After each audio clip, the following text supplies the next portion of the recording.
ان سب کے سامنے پریزنٹیشن دی گئی تھی کہ جناب ہم ان کو کیسے ری سیٹل کرنا ہے، کیوں ہم نے ان کے ساتھ پہلے بات چیت کرنی ہے. پہلے ہم نے ان سے بات چیت کریں گے تو اس کے بعد دیکھیں گے، ہو سکتا ہے ان میں سے کئی ریکنسائل نہ ہو، لیکن جو ملٹری ہوتی ہے، یہ یاد رکھیں، ملٹری آپریشن تو ایک حصہ ہو سکتا ہے اوور آل پیس سیٹلمنٹ کا، لیکن ملٹری آپریشن صرف اور ملٹری آپریشن یہ کبھی بھی کامیاب نہیں ہوتا. ملٹری آپریشن اوور آل پیس اگریمنٹ کا ایک حصہ ہوتا ہے، اور یہ سب سے وہ حصہ ہے جو آپ کو بچنا چاہیے اس سے. جب آپ ملٹری آپریشن شروع کر دیتے ہیں اس کے اپنے اثرات ہوتے ہیں. اور مجھے جب یہ ایک اور مجھے افسوس سے کہنا پڑتا ہے کہ ایک مجھے جو اور خطرناک چیز نظر آ رہی ہے، ایک دو غیر ذمہ دار وہ وزیر جن کو عقل بھی نہیں ہے، سمجھ بھی نہیں ہے، ان کو پورے نہ سمجھ ہے افغانستان کا سچویشن کیا ہے، نہ ان کو ہمارے یہ بارڈر ایریاز میں مرج ڈسٹرکٹس کا پتہ کیا ہے، وہ بڑی غیر ذمہ دارانہ سٹیٹمنٹس دے رہے ہیں کہ ہم افغانستان میں جا کے حملے کریں گے اور پتہ نہیں کیا کریں گے. یہ آپ غور سے سمجھ لیں کہ اگر یہ حکومت، افغانستان کی جو حکومت آئی ہے، اس نے صرف ہمارے سے کوآپریشن کرنا ہی بند کر دیا، جو ہمارے ساتھ پوری طرح کر رہے تھے، اس کا اثر یہ ہوگا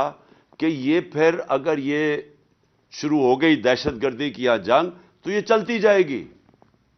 یہ رکے گی نہیں اس کے بعد. کیونکہ اگر وہ وہاں باڑ تو کئی جگہ سے توڑنی شروع ہو گئے ہیں، تو کیوں نہیں بات کی افغانستان گورنمنٹ کے ساتھ؟ کیوں نہیں ابھی تک پاکستان کا جو فورن منسٹر ہے وہ ساری دنیا کے چکر لگا رہا ہے، وہ مسلسل کہیں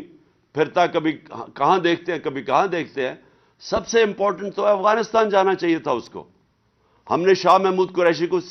آتے ساتھ ہی افغانستان بھیجا تھا، ہم نے اس سے بات چیت کی تھی، ہم ہر چیز کے اوپر وہ کوآپریٹ کرنے کے لیے تیار تھے. لیکن اگر آپ نے اس وقت ان کے ساتھ تعلقات خراب کر لیے تو یہ میں آپ کو بتا دوں کہ یہ ہمارے لیے عذاب بن جائے گی، یہ وار آن ٹیرر، یہ جو اب نئی اپنی وار آن ٹیرر ہم شروع کر رہے ہیں. اور یہ بھی آخر میں بات کرتا ہوں کہ میرے اوپر بڑی تنقید کی جی. اس نے کہا، جب امریکنوں نے اس نے پوچھا میرے سے انٹرویو میں کہ جی اگر آپ بیسز دیں گے امریکہ کو، اور کہا جی عمران خان کو، ہمارے کرائم منسٹر جو کہ ساری جگہ دنیا کو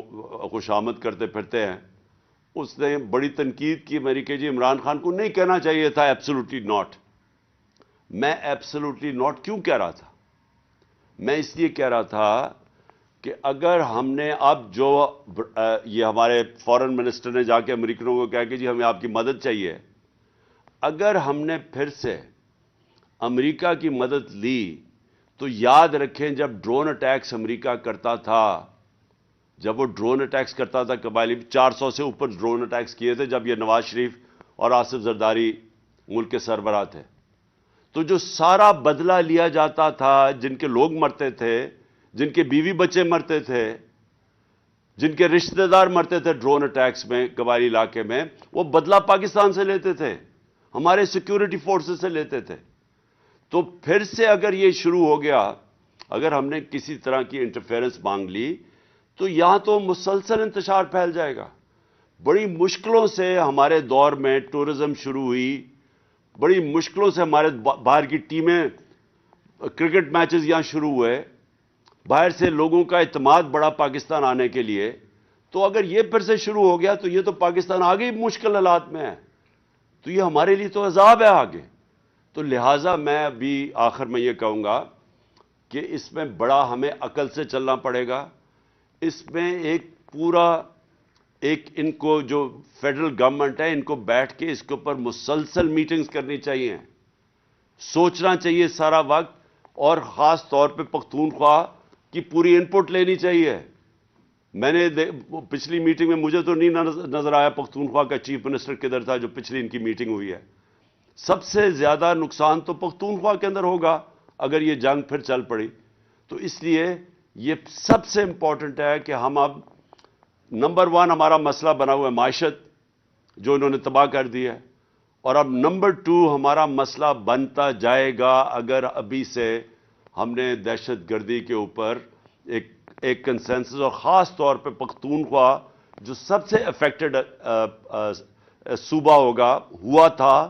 سب سے زیادہ نقصان پختونخوا کو ہوا تھا وار آن ٹیرر میں، ان کو ساتھ شامل کر کے اور فوری طور پہ اس کے اوپر نیگوسیشنز اور ڈسکشنز کریں، ڈیبیٹ کریں، تاکہ لائے عمل کیا ہونا چاہیے۔ شکریہ۔